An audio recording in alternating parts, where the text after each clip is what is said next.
tijji entreprise sama tur. di ci encaisser xaalis ma xamuma ko. su ma ko xamul damay indi preuve ne mënuma ko xam.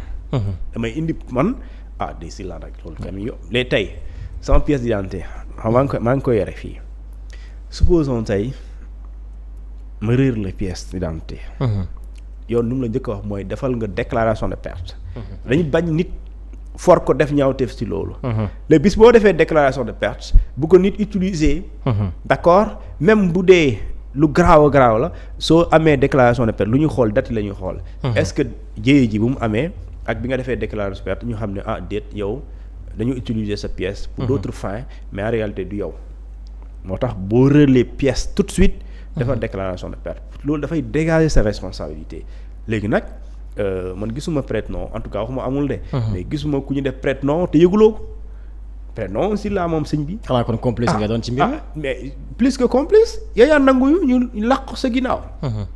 yaa nangu c'est-à-dire quand boo nangoo tu engages ta responsabilité personnelle. mooy yow xam nga en connaissance de cause lii lan moo la ci mën a fekk parce que bu juboon.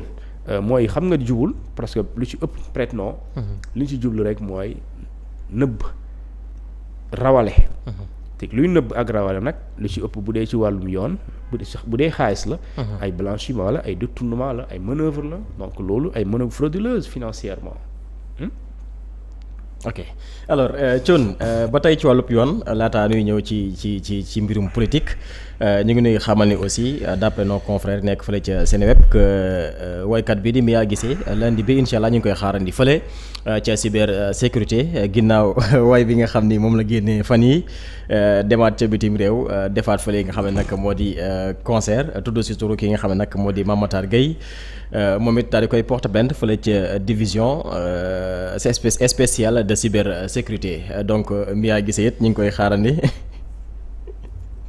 bisu fële ca cyber sécurité du bisu di wax. Mame Matar Gueye jàpp na ni yooyu la kàddu du lenn lu dul ab pornographie verbale alors leeral na tuuti un peu par rapport ak kàddu yi nga xam ni Mame Matar Gueye Jamra jàppewu ko dara lu dul ab pornographie verbale comme ni ko waykat bi daal di waxee Mia Guissé. waaw si la lépp luy acte impudique lépp luy acte impudique wala comportement impudique wala lépp luy pornographie yaa xam muy visuel wala muy audiovisuel wala muy gestuel parce que y a la pornographie gestuelle ak lu ñu tuddee pornographique verbal loolu yëpp lu ñu tuddee attentat au meurtre la certainement dina ne la mooy pornographie gestuelle ne di nga def signe nga xam ne li nga ci jublu loolu mooy pornographie gestuelle comme fecc bi voilà loolu mooy pornographie gestuelle pornographie visuelle fii ñëpp xam nañu aussi du dëgg nit di nga def signe nga xam ne li nga bëgg du dëgg loolu mooy pornographie visuelle audiovisuel mooy nga image bi nga gis ko ci vidéo nga xam ne lii la du noonu ak pornographie verbale deful gisoo image mais yaa ngi dégg loolu pornographie verbale la lii yëpp soo ko dajalee si la lii attentat à la pudeur la xam nga lañ dañ koy comparer comme ñaari mag ñi nekk ci mbedd mi di sëy ci mbedd mi noonu day mel ni comme loolu maanaam luñ koy considérer loolu mooy attentat à la pudeur ou atteinte aux bonnes mœurs léegi nag loolu yoon da koo tere damay bañ ñu indi liberté artistique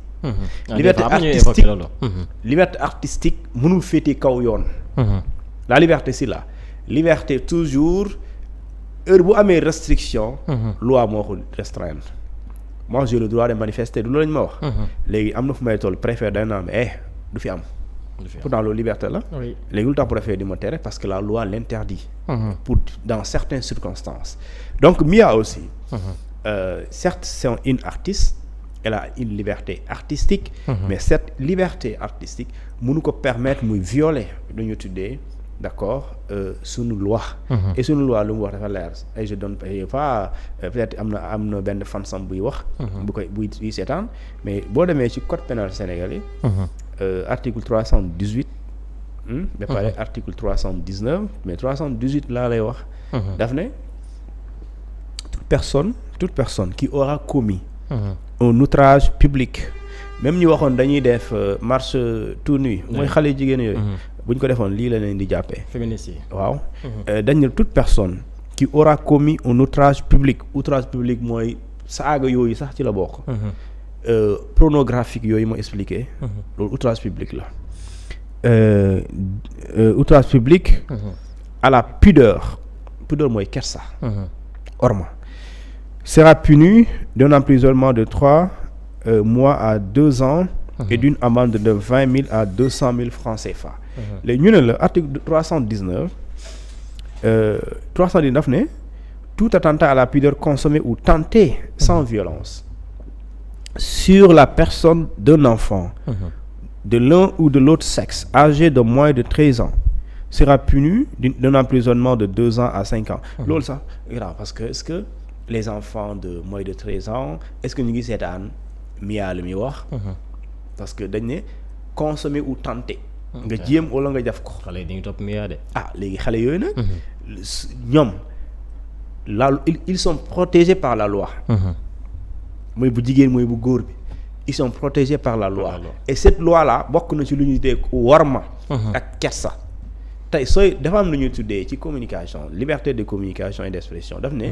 il y a 3 libertés 3 droits fondamentaux. 3. le droit à la vie privée. le droit au respect de la vie privée. le droit au respect de la dignité humaine. et le droit à la protection de l'enfance. ñett ñi. ñu ne lii ça c'est des droits fondamentaux inaliénables c'est-à-dire non négociables. dans tous les cas loo mën a def na nga ko sóoraale. mooy kon booy wëy mënoo wëy di violer maanaam vie privée jàmbur. ci sa wëy mënoo ci wëy également nga violer lu ñu tuddee la protection de l'enfance. xale bii nga war a aar mais mënoo di wëy di saaga di wax ci loo xamante ni xale bi bu ko gisee lii ko yaayam di tere ci kër ga. ñu tere kenn du ko wax moom lay gis nga koy wax wala nga koy jëf mais su boobaa dina ne mais attends mais loolu c'est encadré. c'est-à-dire que liberté boobu nag su boobaa dañuy faral di wax ne les libertés et les droits s'exercent dans des conditions prévues par la loi. L'artiste a une liberté qui s'appelle liberté artistique mais cette liberté artistique s'exerce dans les conditions prévues par cette loi. Et cette loi, c'est quoi? C'est l'article 318 du Code pénal sénégalais qui parle d'attentat aux mœurs. D'accord? Et ça, boo ko defee c'est benn outrage la ak lu ñu tuddee ce qu'on appelle outrage aux mœurs et également loolu attentat la. léegi woykat la mais avant nag kàddu googu bu mu koy njëkk a yëkkati Sénégal la woon. mu demaat bitim réew répété waat li nga xam ne nag moo di kàddu gi ba public bi sax di ko aw di tudd li nga xam ne nag mooy turu Mame Matar Gueye alors foofu aussi est-ce que mën na gën a empirer li nga xam ne nag moo di situation bi wala. kii maanaam bu doon ci yoon sursis la nekkoon. da ko menacé de plainte. waaye daf ko menacé woon plainte. nga def alors nga te loolu sax même le procureur mën na ci autosaisir sax. attentat la mais attends kii Jamra. Jamra n'est pas la société Jamra n'est pas la société sénégalaise c'est juste benn entité benn partie la ci réew mi mais tey procureur dañ ko ne lépp loo xamante ni mën na yee fitna wala rafetul ci penc mi yaa mën nga ci dugg soo ko yëgee et donc yëg ko mooy dégg nga wala ñu wax la nga muy fee bi mooy la matérialité mooy tey gis nga nit ki taxaw di wax loolu muy wax dañ koo tere soo ko indilee procureur day topp soo ko indilee cybercriminalité dina instruire sa plainte léegi nag de certains diront non nañ bàyyi xale bi mu wëy bi nag vraiment dafa war a sell nag lépp loo mënul wëy ci kanam kilifa soo ko defee ci concert aussi rafetul waaw ñun duñu Amérique Cardi B day ñëw fi sol lu gàtt Nicki Minaj sol lu gàtt grawul parce que ñoom seen noonu lañu peut-être loolu génnewul leen mais ñun duñu Nicki Minaj d'accord duñu Cardi B day def concert des fois mu sol loo xamante ni xam nga ne solo yére wala Nicki Minaj di la jaay maa la gën a rafetle je sais pas quoi donc yooyu soo ko biggee appliquer Sénégal aussi mooy loolu yoon da koo tere. Fàtte nga woykat boobu nekkoon ci concert bi. rappeuse bi mu sol affaire bu. lu xamul kenn xamul. loolu fu mu ko teg loolu attentat la du attentat bi waa ji bëggoon def de. Sarr di attentat au meurtre la voilà. fa la mujjee sama. Sarr gëj nañ ko dégg. alors daanaka sax fi nga daanalee noonu nañu desandi ba tey. muy sortie bi nga xam ne Sarr defoon na ko.